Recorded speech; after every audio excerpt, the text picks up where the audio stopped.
Carolyn threw that ball very well. She got it a little left of her target, but that's a very bad break, leaving the 7-9 on that. Wow, and that really hurts here in the 6th frame. Off her hand, she didn't clear it as well as the other ones, but that's a really bad break. Marianne talked earlier with Melissa and Kendra about the benefit of TV experience. It'll probably help a little bit because I just came off of winning the IBC Nationals with my team from Morehead State, and it was televised on ESPN. I just came off of last week's show, and I feel pretty confident, and we're ready to roll today. Sunday, the Professional Women's Bowling Association Tour moves on to Terre Haute, Indiana, where Cara Honeychurch will attempt to defend. See the PWBA Tour live every Sunday at 4:30 Eastern. For more information, log on to ESPN.com.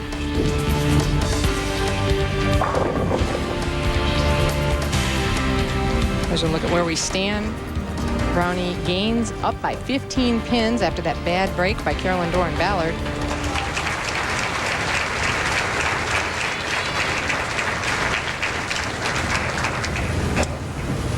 Mandy Bedwell up in the 7th, needing to shake off 2 splits in a row by her team.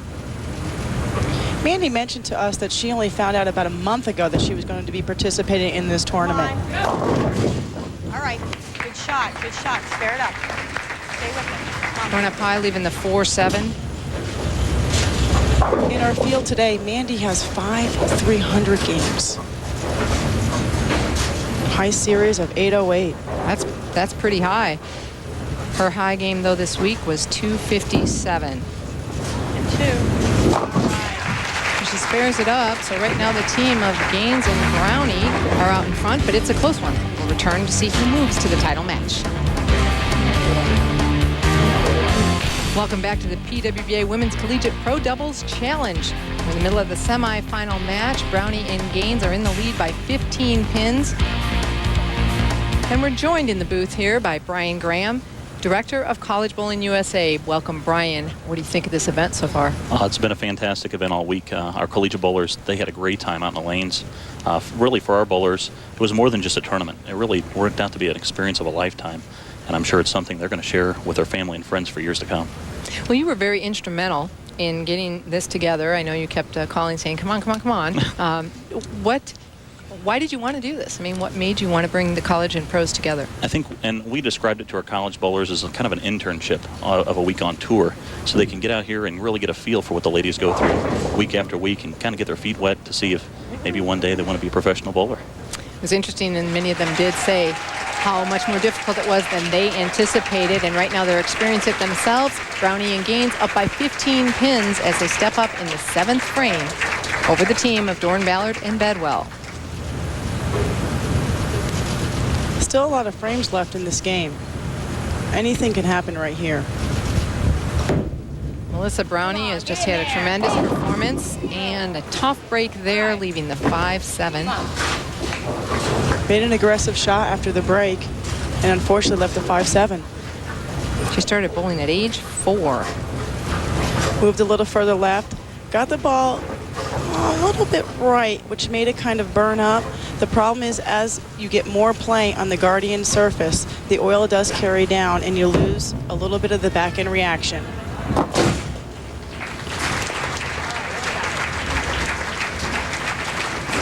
So an open frame will tighten up this match, and Dorin-Ballard and Bedwell team will now trail by just 2 pins.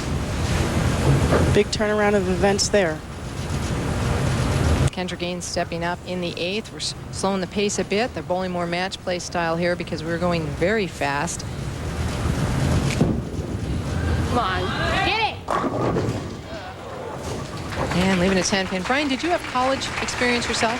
Yes, actually, I was a fast collegiate bowler at Vincennes University for a couple of years, and I transferred out to the University of Nebraska. So yes, I'm a fast collegiate bowler. I was happy to say. Made you very passionate about this whole topic. Yeah, no doubt. It was an enjoyable experience for me.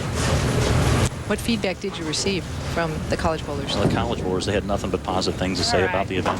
That interaction they had with those pro bowlers, that words of encouragement, assistance out on the lanes, it was a real learning experience for them this week. Well, speaking from one of the competitors themselves, it was a learning experience for us as well. we had the opportunity to meet the up-and-coming college bowlers, and I think it was a win-win situation for both of us.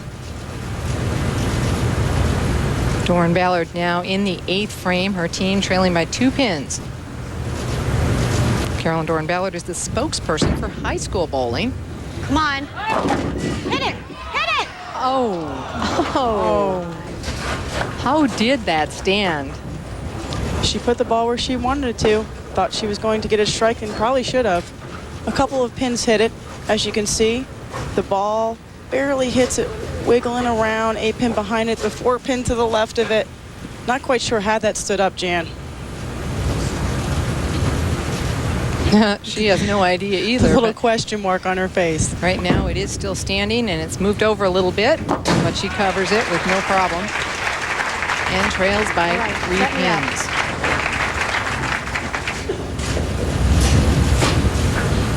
You know, bowling with the college bowlers, the atmosphere changed for us as pro bowlers. It made the atmosphere seem a little bit more relaxed, but yet the pressure was different. It was actually very exciting. Yes, our collegiate bowlers, actually, they're accustomed to high-fiving and showing some excitement and energy out there on the lanes.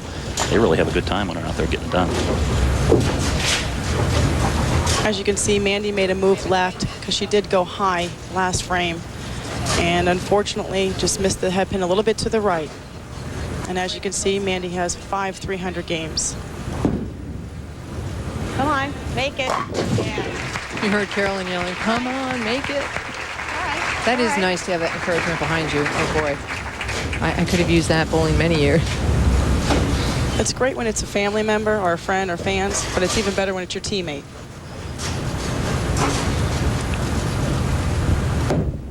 Melissa's dad, Jack, her coach. Her brother also bowls, Robert.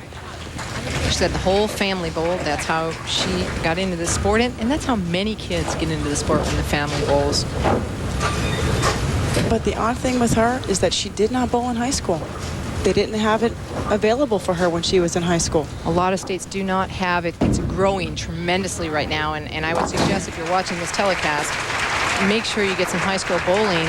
Talk with your school, talk with your bowling centers, see if they can get that going. As they snuck the spare in right under the wire there.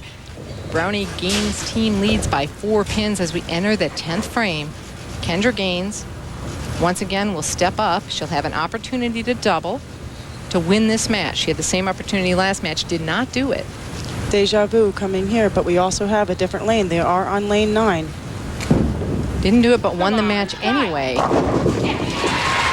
So there's one.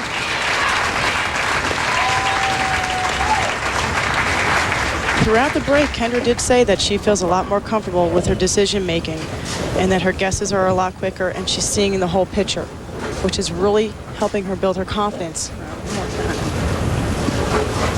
She's going to take some time on this shot. This is a key shot. She'll need this strike and then 7 pins. 7 pins, not a given. First things first, must strike to shut out. Come on. Oh, no. Oh, and she was begging. She was begging. That's their good lane. That's their good luck lane right there, Dan. Okay, so she will attempt to convert the spare. Off her hand, she yelled. She thought it was a good shot. And you can see there's a little push way down the lane, probably about 45, 50 feet. The ball just hung a little bit. That was a really good 9 count. That could have been a possible 7 count. All right. Okay, so score 173. So Carolyn Dorin-Ballard will step up. She'll need a double in order to move on, along with her teammate, Mandy Bedwell. And Brian, I want to thank you for coming up and joining us and for all your work to introduce the college bowlers to the PWBA. We hope to see many of them on tour.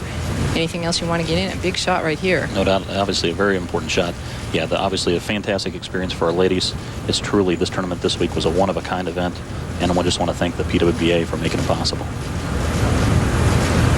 Okay, must strike. Come on. Oh, and didn't get it done. So once again, Gaines and Brownie sitting in the chair get a huge break.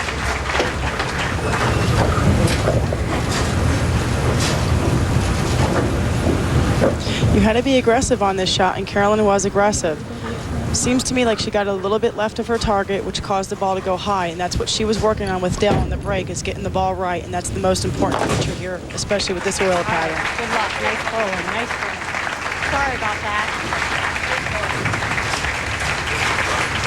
So congratulations, Round. Gaines and Brownie advance. But first, when we return, a college bowling USA update in this week's WIBC Extra Frames. For the semifinal match, Gaines and Brownie 173 to Dorin-Ballard's and Bedwell's 154. And right now, my